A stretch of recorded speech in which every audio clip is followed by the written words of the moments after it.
Continuamos en Camino a los Pinos y para analizar más a fondo este tema de seguridad tenemos en el estudio a Julián Andrade, director de noticias de Efecto TV, y vamos a conocer con más detalle quién es y cuál es la experiencia que tiene en este tema nuestro invitado de hoy.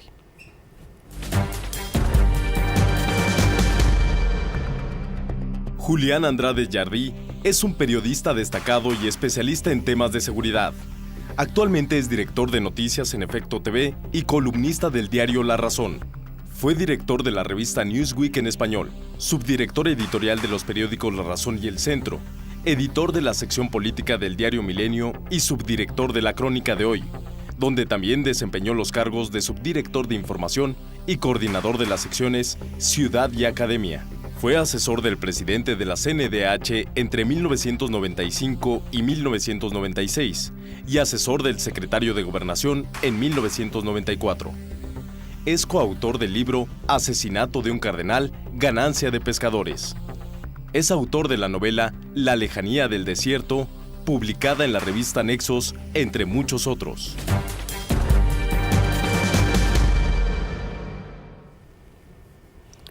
Julián, ¿ves un riesgo en la próxima elección de que el crimen organizado tenga una participación mayor, más sensible en el financiamiento de las campañas o en acciones y actos prácticamente terroristas como los que acabamos de ver, no solamente en Nuevo León, sino que se habían dado ya en varios lugares del país, como veremos después en una pieza que tenemos preparada? Bueno, yo creo que habría que distinguir dos aspectos de lo que puede ocurrir. Sin duda el crimen organizado va a ser un tema porque el proceso en el que está envuelto el país va a seguir adelante. Me explico, van a seguir los ataques, van a seguir estos intentos de los criminales de lograr que la autoridad se repliegue. Podemos ver hechos quizá no de la magnitud que Monterrey, pero van a seguir las extorsiones. No es un asunto que tenga un fin al corto plazo. Eso, por ese lado, vamos a tener la presencia del crimen organizado, como la tenemos ya en muchas áreas de nuestra vida pública. Ahora bien, ¿qué tanto va a influir el crimen organizado en las campañas? Creo que debemos ser más cuidadosos. Hasta ahora, si bien hay casos, uno concreto es el del Michoacanazo, donde se trató de buscar estas ligas entre narcotraficantes y políticos. La absoluta mayoría de los implicados resultó absuelta. Entonces, bueno, es difícil porque los narcotraficantes mexicanos no tienen esta escuela que tuvieron los colombianos, ¿no? No aspiran por el momento al poder político. Aspiran a mantener un negocio, uno de los negocios más redituables del mundo, pero no tienen hasta ahora un horizonte político, aunque sí pueden tener determinados apuestas por distintos grupos y creen que les van a favorecer en su trabajo, por llamarle de algún modo. Yo siento que la violencia es la última expresión de cualquier actividad humana. Y esto quiere decir que para que estos grupos criminales hayan llegado a ese nivel es porque otras instancias de actividad, no de negociación y mucho menos de acuerdo, pero otras actividades previas como la estructura de información, los esquemas policíacos de investigación y anticipación a este tipo de riesgos y quizá la definición ambigua de qué se entiende por victoria en este proceso. No hemos tenido la definición de las instituciones y del poder público que nos diga con toda claridad qué se entiende por ganar este conflicto, que con mucho cuidado se le ha quitado la palabra de guerra. Pero al no definirlo, no sabemos si es el hecho de que reduzcan el consumo, si es el hecho de que se acabe la violencia, si es el hecho de que se logre apresar a sus cabecillas. Esta situación tiene, pues obviamente, muchas implicaciones, pero no se define cuál es el objetivo específico de este enfrentamiento. Sí, sin duda, uno de los errores, creo yo, de comunicación del gobierno federal ha sido justamente no poder transmitir cuáles serían las metas a conseguir en determinados plazos. Se pueden desprender algunas, ¿no? Que es volver a la tranquilidad a las zonas donde el poder del crimen organizado estaba ya disputando el territorio.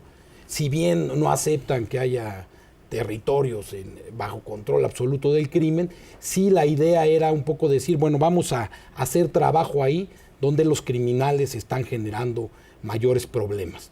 Eso parecía una meta razonable y además desde el punto de vista policíaco lograble en el corto plazo.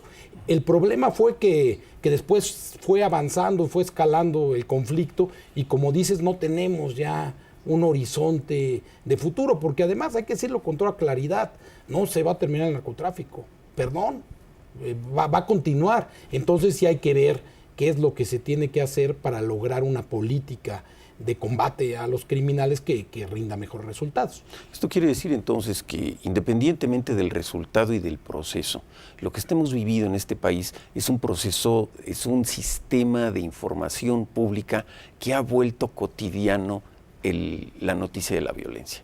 Es decir, si no es nota roja, no es noticia. Y vemos que este ha sido un proceso que ha venido escalando. Originalmente teníamos el caso de una o dos figuras de personal de seguridad local en algún municipio en el estado de Guerrero que fueron decapitados y que fue pues en proporción casi tan espeluznante como las noticias que venimos oyendo de manera cotidiana. Hoy vemos noticias de decenas de grupos de personas que pierden la vida y que al parecer no tiene fin. Y estos obviamente también tienen familia, también tienen personas alrededor de ellos que son inocentes y que no tienen vinculación directa con el crimen. Entonces, en este sentido hay una comunidad nacional que debe de estar profundamente agraviada por el hecho de no encontrar opciones o que las opciones que están encontrando son las de plomo o plata, como se dice en el argot, ¿no? Sin duda, uno de los grandes temas para el futuro ya inmediato va a ser la revisión de estos casos, alrededor de 50,000, en que se van a tener que contar esas historias y además se van a tener que investigar, porque ni siquiera ha habido investigaciones adecuadas, quizá porque las procuradurías están un poco rebasadas por la cantidad de ejecuciones, pero sí, en efecto, ese va a ser uno de los grandes temas. Inclusive me atrevería yo a plantear uno de los temas de la próxima campaña presidencial.